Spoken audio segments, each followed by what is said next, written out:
Okay, so Gary's all ready. How was lunch? Okay, did you get enough? Now, there's no falling asleep after lunch now. And remember, there are snacks out there.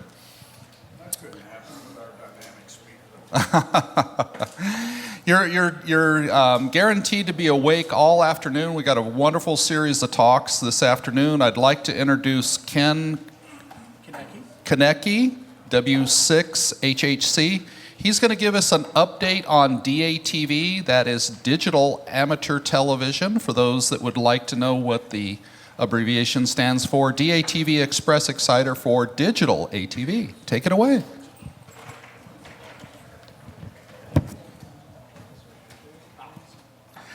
Good afternoon.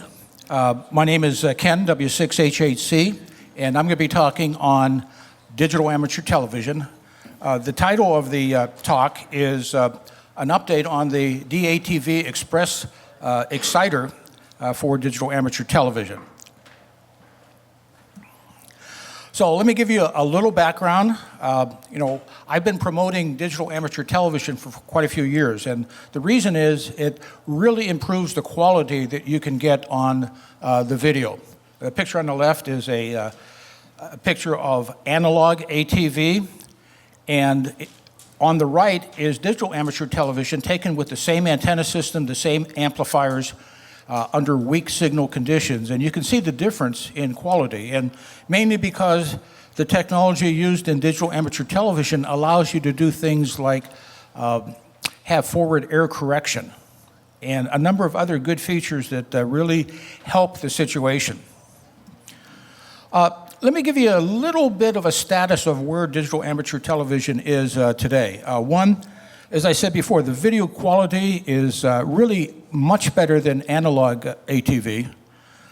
There's a lot of European activity on digital amateur television. That's where the pioneers were that put the first stations on board, built up the first sets of boards, and is very active over in Europe and growing all the time.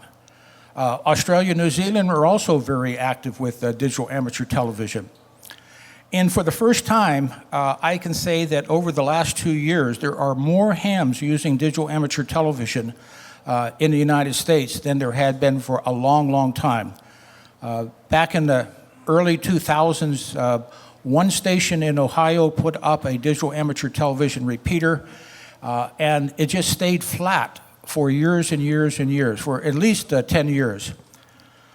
And the barrier, at least the United States side of the equation, is that hams want low-cost equipment, and the cost of a digital amateur television transmitter was pretty expensive.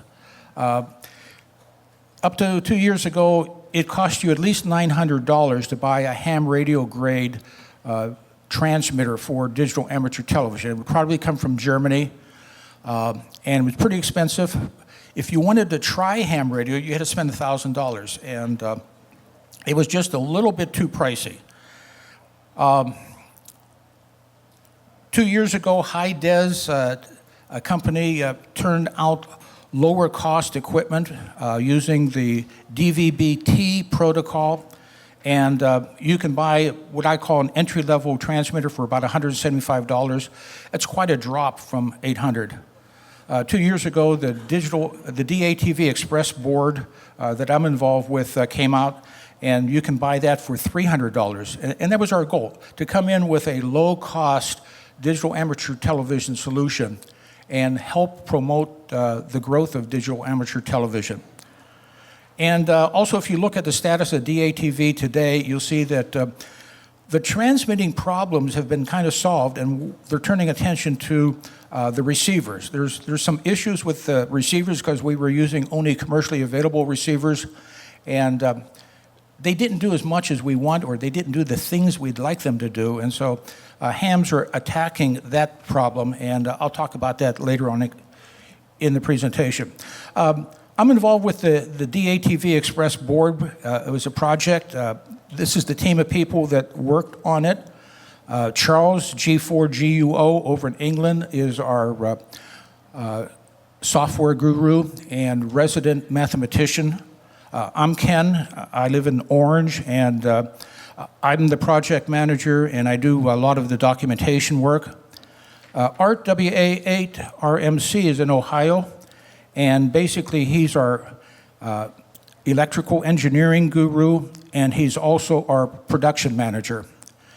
And then Tom, WB6P up in Portland, basically did our schematic capture and the printed circuit board layout.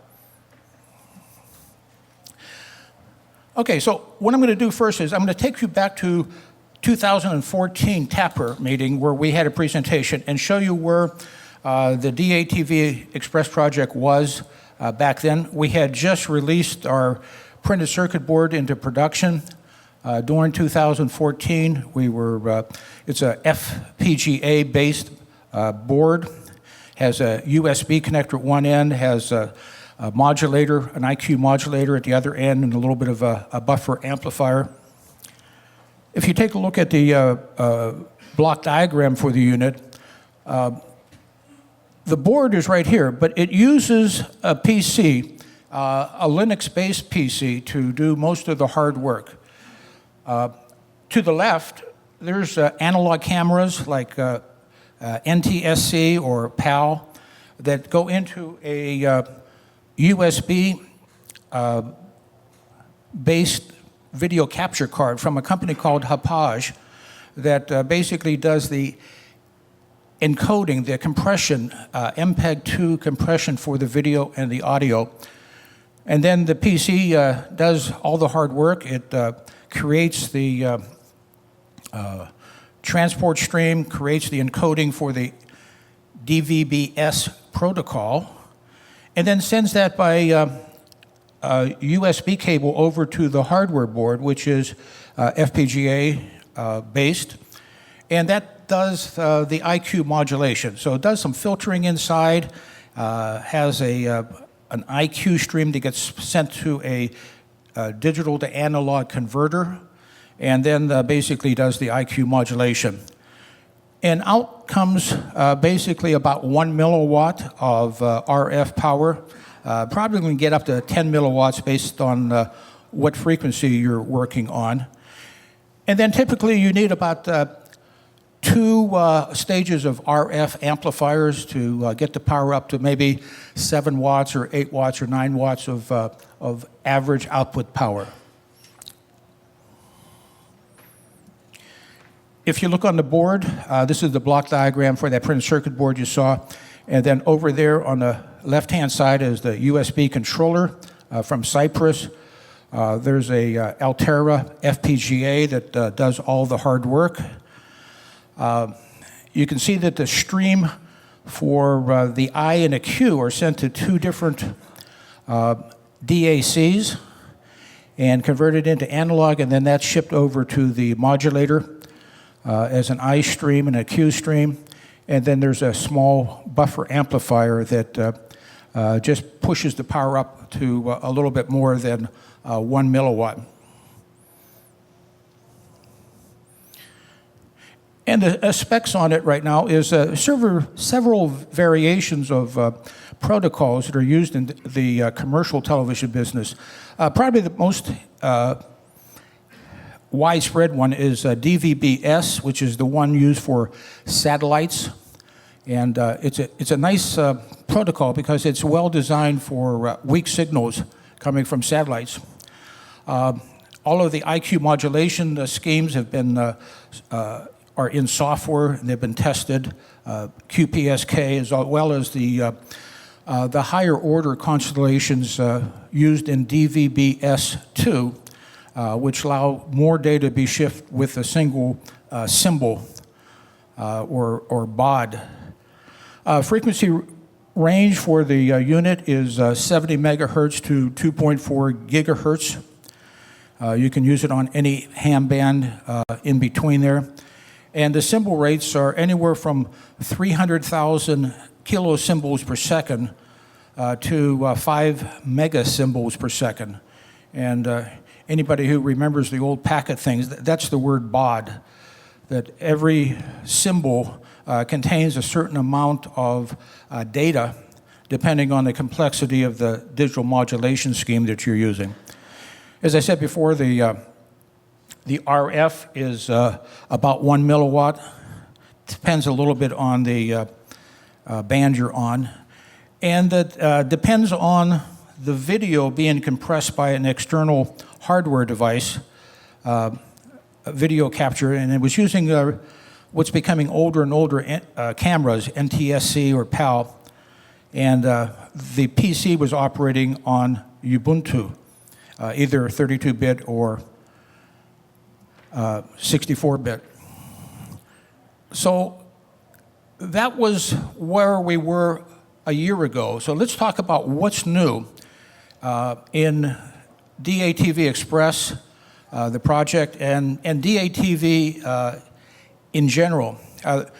I see mainly 6 areas of progress. And the first one is that we had Ubuntu operating on a notebook computer or a desktop PC, but that's not as portable as some people would like it. And so we went to a single board computer called Odroid, which has a quad ARM processor in it. And that software is now released and available to run on the single board computer. And I'll go into a little bit more detail here. Another area that we've worked on over the last year is to create narrow band digital amateur television, narrowing the bandwidth down to 0.5 megahertz. And I can tell you out in California, especially the LA basin, there ain't much room out there in the spectrum, almost no matter what band you go. I think I get some room up around 3 gigahertz, but even at 1.2, things are really tough to wedge a signal in. Another thing is that we've improved the UDP function, which allows you to have remote video coming in over the internet or your network in your house to use with the digital amateur television transmitter. A fourth area is that we've created a piece of software called DATV Express Server Application. And for the first time, it's running on Windows rather than on Linux. Linux has been a real challenge for a lot of hams that want to get into DATV. And they're a lot more comfortable on Windows. And so finally we can say no Linux. Also, another piece of software that we're just still working on is the DATV SDR app. And that allows you to use the hardware board for either FM transmissions or single sideband transmissions. And again, it runs on Windows, no Linux. And then kind of as a sidebars, it's not part of our project, but it's exciting for DATV in general because the receiver has been a real challenge.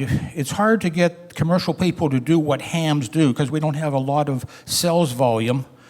But there's a project out of Europe called the Mini Tuner. It's a USB-based receiver project, and I think I'm really excited about what it's doing. So let's go into the first area. We released the software for the ARM Odroid model U3. It's a quad ARM. It's I call it a micro PC, but most people would probably just call it a single board computer. And the processor is running at 1.7 gigahertz. It comes with Ubuntu, and it basically, what we did to offload the processing on the Odroid was to move the protocol for DVB-S inside the FPGA. So the Odroid is coasting a little bit more. It has less to do, and we're putting all the horsepower into the FPGA, which is happy to run if you have your clock speeds all right. It's just hardware, and hardware is fast. So basically, the Odroid just prepares the transport stream, hands it off to the hardware board, which has the FPGA, and away it goes. And also, as Charles explains, Now that the DATV Express project works on ARM, it should be okay on any ARM device. And the single-board computer industry moves very quickly. The Odroid Model U3 only came into production in June of 2014. Today, you can't buy it anymore. It's already gone, but it's been replaced by two other models. The Model C1 Plus and the Odroid Model XU4, and we've gotten feedback that it works just fine. But somebody else had talked about the fact that I don't want to be in a computer business. I just want to be on the radio end of it, and that's a good reason why not to be in the computer business. There's the ancient and no longer available Odroid U3, but it's about the same size as a Raspberry Pi and does a nice job. Here's a block diagram of what it looks like to use the Odroid. So the Odroid is over here, and you just use some of the USB ports to plug in the Hauppauge hardware USB encoder that encodes your video and your audio. And then basically you ship out the transport stream by USB to the hardware board. And now the hardware board is doing all the hard, heavy lifting. It's FPGA based. It reads the transport stream, encodes it into digital DVB-S protocol, adds the forward error correction, does some filtering inside the FPGA, and then has the IQ modulator. And then, again, you have a couple stages of RF amplifiers, and you have a pretty good signal to pump out.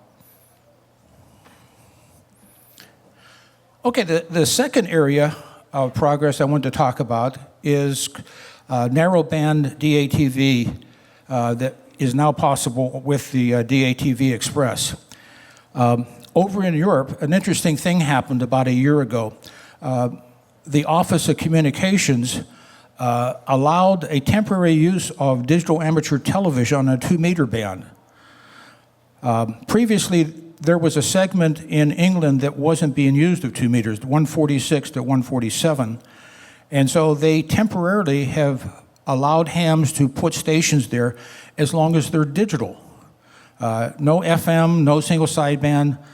You have the rest of the 2-meter band to do those things, but they wanted to make a playing ground, a sandbox, for hams to promote digital forms of communications. And getting what was, in my mind, a typical 3 megahertz digital amateur television signal down into something that would fit in the band, they had to go down to 333 kilosymbols per second. And in order to get enough frame rate out of that, they had to change the payload that was inside the DVB-S protocol, change the protocol or change the payload from MPEG-2 compression to the more efficient H.264 compression. And by doing that, they're able to get somewhere between 15 and 20 frames per second, which is typically good enough for most ham radio uses of digital amateur television. So if you take that bandwidth of 333 kilosymbols per second, you end up with a RF bandwidth which is about 500 kilohertz, half a megahertz. And they typically center it on 146.5 over in England. The problem that the original design of the DATV Express had was when you get symbol rates that low, the filters that we had built into it weren't intended to work down that low, and so you were starting to get aliases and spurs showing up on the side of the signal. And our clever mathematician, Charles over in England, determined that he could use a Time 64 interpolator, and now he has two sets of software. One is you load in if you want to operate in the 100 kilosymbols per second region, and another one if you're in the more 2 megasymbols per second area. And the other part of the problem of getting narrow bandwidths for ham radio DATV was commercial receivers only went down to about 1 megasymbol per second. And so what are you going to do? Well, there's a very clever ham over in France, Jean-Pierre F6 DZP, who basically put together a receiver project that allows you to go from 125 kilosymbols per second all the way up to 27 megasymbols per second. And I'll give more details about this a little bit later in the presentation. And here's a spectrum analyzer photo of what the narrow band DATV looks like coming out of a DATV express board. This particular screenshot shows a 2 megahertz span, and if you count the little lines, you can see that the signal is fitting very nicely at about a half a megahertz of RF bandwidth. A third area of progress is the use of UDP to allow remote video to come onto the computer using the DATV Express board. A piece of software called the Express Server was written by G4GUO, and it basically better controls the reception of the UDP packets. The original software had been written to do it, but turned out it's pretty complex to try to do all of that. And it turned out that he could just write a UDP server to receive the packets. And the interesting thing is the remote video is on a Windows computer, and so you can use some direct show filters for managing and configuring the video. And we chose to use Graph Studio. I like the Graph Studio Next because it's free and allows me to set up the configuration without any real cost. And I can now use Logitech web cameras instead of having a NTSC hand-me-down camera that my wife loaned to me. You can get software encoders to run on the Windows machine. For example, main concept filters can do the MPEG-2 encoding, and they basically eliminate needing to have the hardware of the Hauppauge around. And finally, there's a little piece of software called a UDP sender that aims the UDP stream to the computer that has the board connected to it. And so you just install that, and everything works the way you want. So here's a quick block diagram. You have the Ubuntu that is running the Express Server software to catch the UDP packets. But over here is a Windows machine. It can be a notebook or 32-bit or 64-bit. And you plug your camera into that Windows computer. I like to use a boom mic for my audio. And now you run the Graph Studio Next graph on it, and that takes care of the MPEG-2 and the UDP sender. And then the USB just sends out the signals to the DATV board, and it takes it and encodes the DVB-S protocol and creates the signal, the transmitted signal that you need, like some of the earlier pictures that I showed you. And anybody who does video work on Windows might be familiar with this type of a graph. It allows you to take various building blocks of software, typically called filters, and configure them. You choose which filter you want. You choose how you want them hooked up. In this case, the web camera is basically providing the source of the video. These boxes in blue, one is from Main Concepts. It's the MPEG-2 video encoder.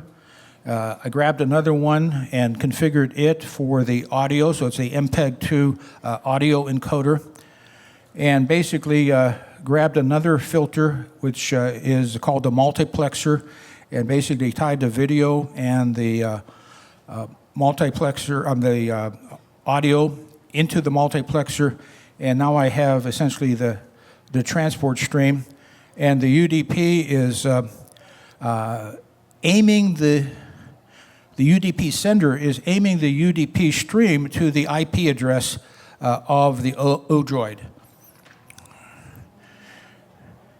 If you remember, the Odroid is connected to the hardware board, and so this is just aiming the signal, the UDP stream from the Windows machine over to the Odroid computer.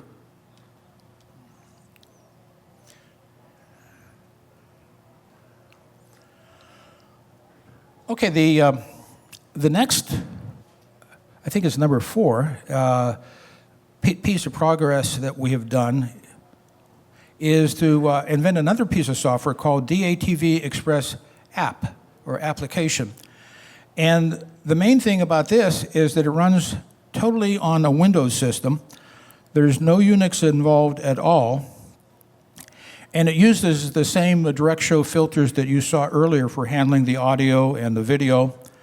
I can use my Logitech web camera. It uses the same main concept filters, the same sender. And it's not as complex. It just provides a simple GUI. And it's not quite released to the public, although I'm going to be releasing the alpha version of that probably next week. I've been doing a lot of testing for the last 4 weeks or so, and Charles likes to call it in a highly experimental stage. And this is what the block diagram looks like. You have your Windows computer. It's running Graph Studio Next. It's running DATV Server App, and has a small GUI and provides the TS line. You notice there's no hardware involved for doing the compression. The compression algorithms, codecs are all running on the Windows notebook or the Windows desktop, and it just sends a USB stream of the TS over to the hardware board, and now you get DVB-S coming out.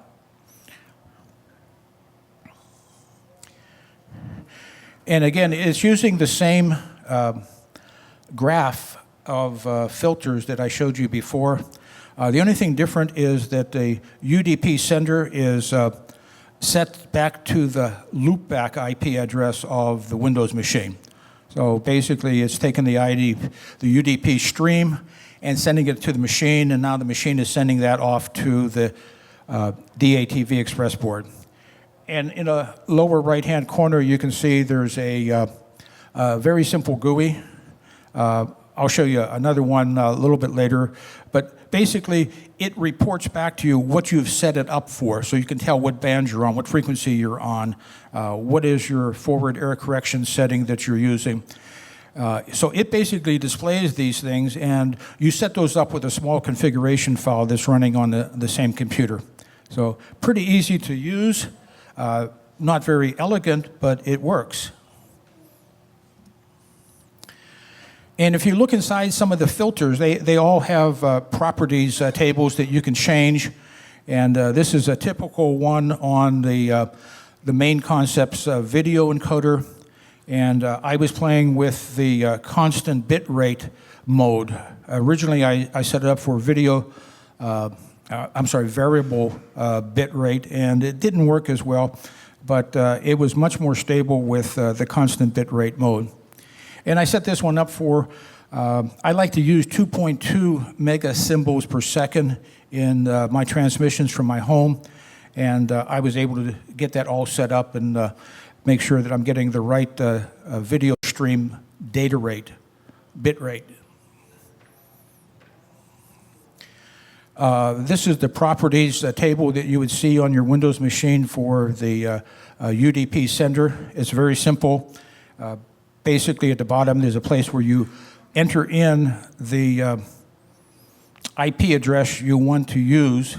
In this case, it's basically just the loopback address, and you can put almost any port number you want. You just have to be consistent on your port number so that you're talking to the right port. So then the fifth area that we've done over the last year is to create another piece of software that allows SDR, FM, and single sideband signals to come out of the hardware board. It basically uses the soundboard inside the PC to prepare the audio. It runs on a Windows operating system. And for those of you who are trying to follow, this was a recent addition. And I only got the software to play with about a week ago or so. So it didn't make it into the manual. But I'll tell you where you can find a more up-to-date copy of these slides. So anyways, you can use it on FM. You can use it on single sideband, either upper sideband, lower sideband, and any ham band from 144 megahertz up to 2.4 gigahertz. It's still in the works. Got a couple rough edges right now. Right now, we're not getting the right amount of balance on, what's the right word, compressing or reducing the carrier. There's a slight tone at the carrier frequency, and the reason for it is there's some DC offset that exists between the two digital to analog converters, and we've got to compensate for that in the software. We haven't done that yet, but it's kind of a lot of fun to have this thing talking FM. And simple GUI, it's more reporting what you have set up rather than anything else. And you have a little configuration file that basically tells you what the frequency is you want to work on and what mode you want to be in. And it does the rest for you. Okay, the last area, the sixth area that I wanted to talk about is the USB receiver project over in Europe called Mini Tuner. And Jean-Pierre, F6 DZP, created an analyzer software package, I think maybe about 4 years ago or so. DATV, digital amateur television, had a reputation of you either saw the picture and it was perfect or you saw nothing. It was like an all or nothing type of a situation. And Jean-Pierre believed that in between there are many things that can happen and you need an analyzer tool to take a look at the signal and understand what's going on there. The original software was called Tune, and it used a PCI-based hardware receiver. The new project called Mini Tuner basically is a USB-based package. And the nice thing is the software is hackable, or I like to say ham hackable, to fitting the needs of ham radio and DATV. And it expanded the symbol rates that this receiver can use down to 125 kilosymbols per second. Basically, a very good team of people created this project. Jean-Pierre did the software and a schematic design. Brian G4 EWJ prepared the printed circuit board layout and the Gerber files to create the printed circuit board. And then a team of people from BATC gathered all the components. They ordered the printed circuit boards, they ordered the tuners, and basically were able to sell those online at the BATC online store. And another ham over in England put together a terrific YouTube package on assembling your kit component by component. Only has 4 surface mount technology capacitors on it. Everything else is through hole. So it's almost in the reach of most hams in the United States. So anyways, it's a good project. It was a lot of teamwork. And to me, it's a very exciting project because it's attacking the receiver end of the problem. Here's what a completed kit looks like. On the right-hand side is the NIM tuner. NIM tuners are manufactured in mass in China. They're used for any receivers that are trying to receive signals that have to be DVB-S encoded or decoded, really, and DVB-S2 decoded. The only other main component is there's a USB module that you can buy commercially and plug into some sockets. And basically, rather than try to wire that into the baseboard, they just plug it into the baseboard, and you can get it quite cheap. And on the left-hand side, you can see there's a series of power supplies, basically just to provide all of the various voltages that are needed. So really an interesting kit. It's ham hackable, and let me do one more thing. To me, what's excited about this is PCI slots are hard to get a hold of anymore. I had to buy a special used computer on eBay just to get myself a PCI slot. USB is much more universal, and this makes the analyzer a lot more available to hams without having to go invest in yet another computer. This is what the analyzer looks like.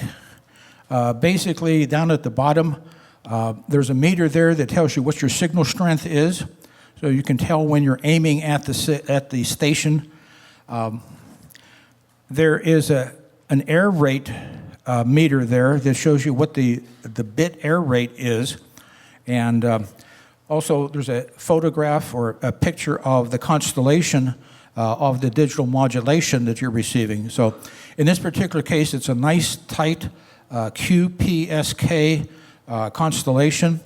As the noise starts to increase, you get the constellation starts to fall apart, and you get noise showing up in there. Great analytical tool for using. Okay, in conclusion, trying to pull this back together about what I've said here today. The DATV Express is now released for Odroid ARM type of CPUs.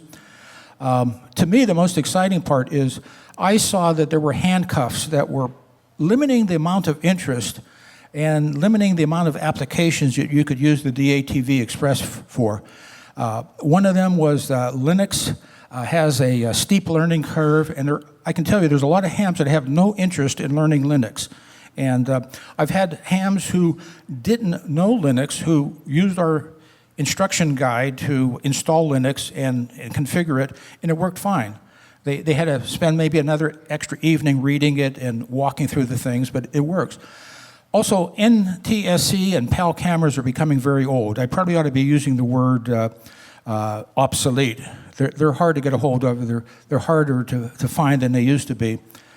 Also, the Hauppauge hardware that we were using for video encoders, it's hard to find the drivers you need for Windows, for Linux. They're available for Windows right away, but Linux, it takes about 2 years for the drivers to make their way into the distributions of various Linuxes, and so that's a problem. You got to sit back and wait for 2 years. That's not the right solution. And as I said, now you can use new cameras like web cameras and things like that for the DATV Express board. The UDP opens up many opportunities for remote video streams. You're no longer hooked up to just your camera that's hooked into the local PC. And the Mini Tuner Receiver project solves some of the problems that were plaguing DATV and becomes a much more important, valuable, and accessible analyzer. We're also in the process of populating our source code repository. Basically, this was an open project that we wanted to do.